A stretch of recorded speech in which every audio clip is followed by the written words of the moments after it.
محمد یوسف جمالوف برای به نزد هیئت حکمان سخن نمودن آمادگی میگیرد. هرچند او سال چهارم است که به این آزمون شرکت ورزیده ایستاده است، تا رسیدن نوبت خویش با مطالعه مشغول است. در صحبت با ما محمد یوسف ابراز داشت که امسال نسبت به دیگر سالهای برگزاری آزمون بسیار نوگانی‌ها را مشاهده نمود. طول 4 سال است که در آزمون جمهوری فروغ صبحی دانایی کتاب است اشتراک می‌وردم.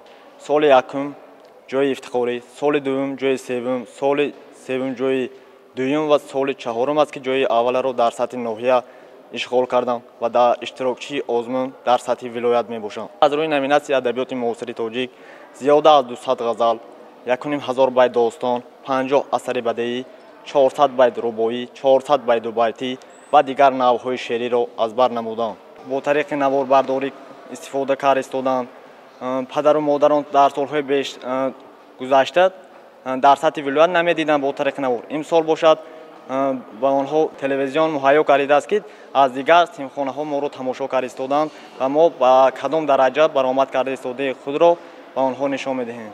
هر یک اشتراکی آزمون با از خود نمودن میراث نیاگان زمینی ذهنی ملی دانسته شده من بعد آن را در رشد و نموی کشور استفاده خواهد کرد. بنابراین گفتن می‌سازد که نوبسته از اشغال نمودن موقع معین در آزمون هر یک داوطلب برای خود به موفقیت رسیده است. از جمله اشتراکداران روزی پنجم آزمون که از حساب خوانندگان صنف‌های پنجم و یازدهم مؤسسه تحصیلات میانی عمومی مقیاس ولایت دانسته شدند در همه نامیناسی‌ها با باوری و قوی ارادگی برآمد کردند.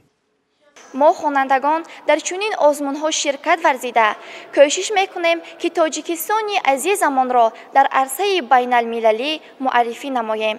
اعضای حکمان خیلی خوب بهاگذاری می‌نمایند و آزمون خیلی شفاف گذشته ایستاده است. از بهاگذاری اعضای حکمان راضی هستیم.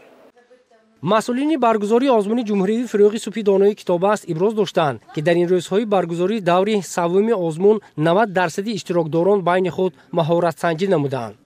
از 1114 نفری که در دور ولایتی این آزمون باید شرکت کنند، انقریب نزدیک 90% آنها در این آزمون تا امروز شرکت کردند و از پگاه باشد نوبت به دانشجویان و نمایندگان کسب و کار گوناگون پرسیده میشوند که فکر میکنم در آزمون خیلی در سطح خوب برگزار گردیده ایستاده است. برای دریافت اشتراکچیان واقعاً کتابخوان هیئت حکمانی نقطه سنج به برآمد داوطلبان بهاگذاری نموده آنها را از جهت خاطره، نزاکت سخن، زیرکی، آماده نمودن دفترهای انفرادی سنجیدند. باید تذکر داد که برای انتخاب غالبان محض قرار هیئت حکمان مهم دانسته می شود. من بعد برای اشتراک در دوره نهایی آزمون غالبان دور سوم را خط می گیرند.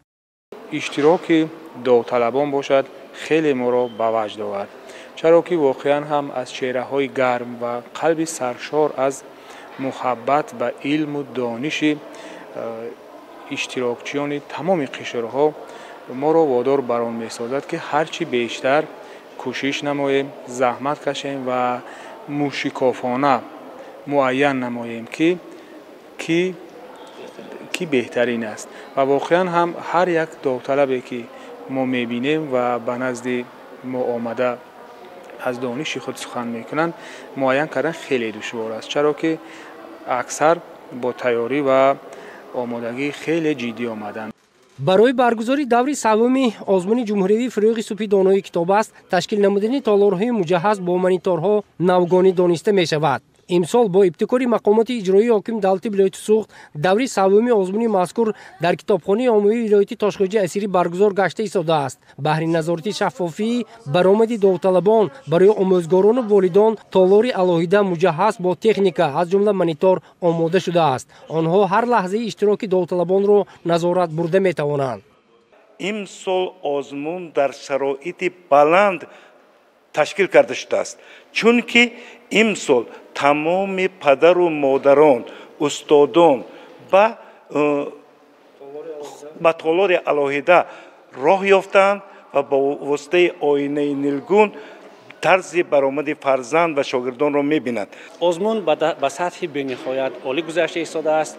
منتداری خود را به همین دستاندرکاران این آزمونی با نفوذ می‌رسانم و به همه داوطلبان راه سفید فتح قله‌های بلند دانش را تمنا می‌کنم. آزمون فروغ صبحی دانایی چون آینه گویا و جهانیان بار دیگر ثابت نمود که ملت تاجیک ملت شرفمند، کتابدار، فرهنگ آفر و صاحب تمدن است و کتاب برایش همیشه از گهواره تا لحظه واپسین حیات همیشه مقدس بوده است و مقدس میماند. бояд зикр намоем ки озмуни ҷумҳуриявии фурӯғи субҳи донои китобаст воқеан ба ҳадафи ниҳоии худ расид. имрӯз мо аз байни иштирокчиён беҳтарин нафарони боистеъдод, чеҳраҳои нави суханбару сухандон, наврасону ҷавонони илмдӯсту донишмандро мушоҳида менамоем. ин озмун бори дигар моро бо сафҳаҳои бою рангини таърихи китоби миллатамон аз наздик ошно кард. дар тарғиби ватандӯстӣ, худогоҳии миллӣ, арҷ гузоштан ба арзишҳои таърихию фарҳангӣ нақши бориз мегузорад.